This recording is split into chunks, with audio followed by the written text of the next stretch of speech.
Great seeing my next guest back in action. He's going to be fighting on August 21st at UFC Fight Night against Sasha Palatnikov. It's Ramiz Brahimaj joining me here on the program. Ramiz, how's it going, man? Pretty good, brother. How you feeling? Doing great. Like I said, nice to see you back.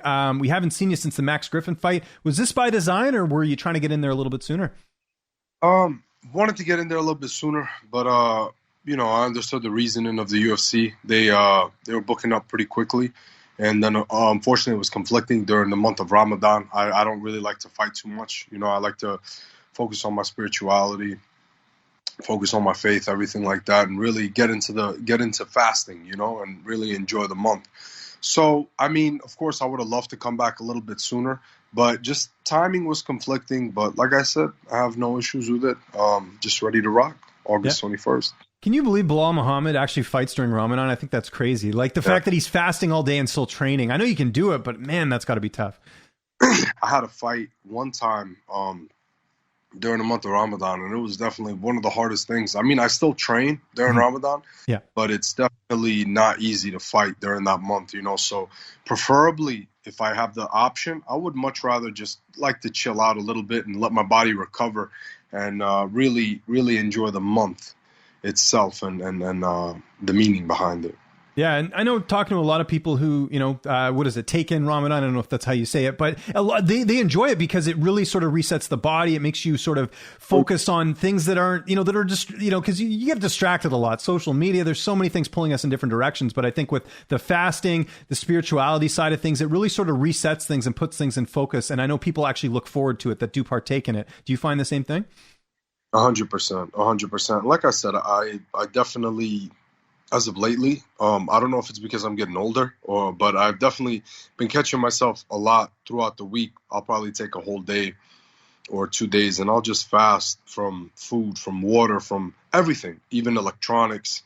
I'll start, getting lost in books. I'll do different things, because sometimes people tend to forget that I think a lot of what we do nowadays is not really natural to human beings. So, of course, you're going to deal with anxiety. You're going to deal with all of this. And you're going to essentially, I did catch myself for the longest time. I would just look at Instagram aimlessly. I would just be scrolling. I'm like, man, I'm wasting so much time on this when I could be a lot more productive. And, I definitely had to check myself in that aspect.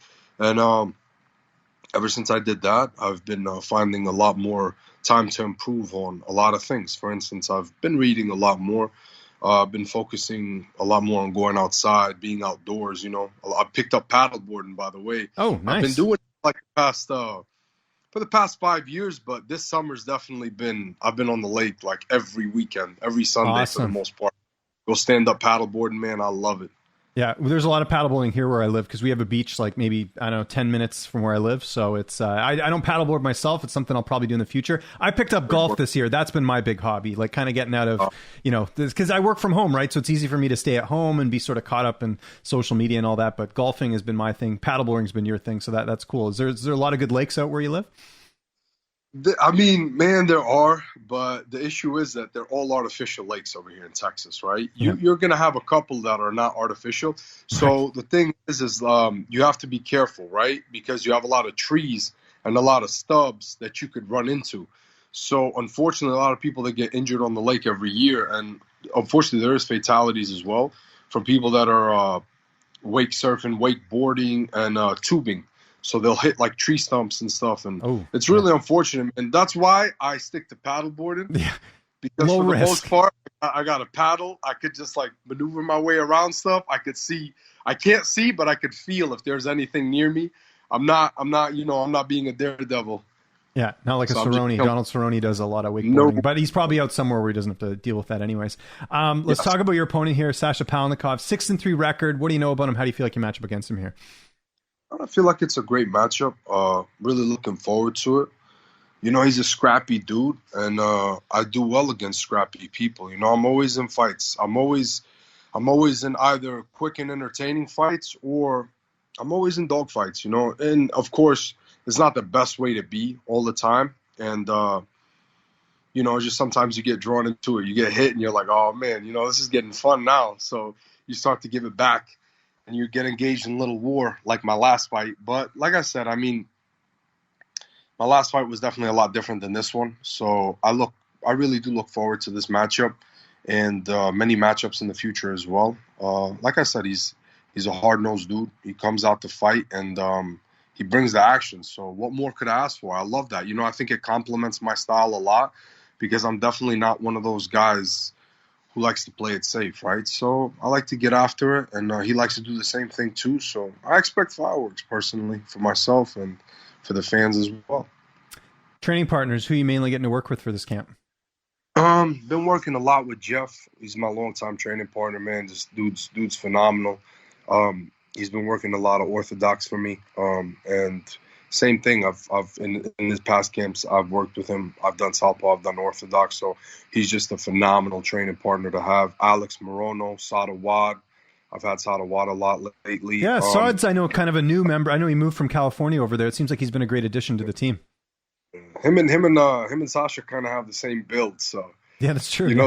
They're lengthy dudes. They got like the both long legs, too, right? So I'm sure, kind of even looking at him a little bit, it's kind of yeah, as it is. I've been telling Saad to kind of mimic him the whole time. So Saad's been perfect. Morono's been perfect, man. So those three have been my main training partners. Then of course Abdul, and I've been working with Alonzo too. I've been sparring the light heavyweights and the heavyweights too a lot. I love getting after it with those guys, man. They're freakishly athletic, and they keep you on your P's and Q's when you got a human that big swinging at you. I mean, man, you gotta be alert at all times.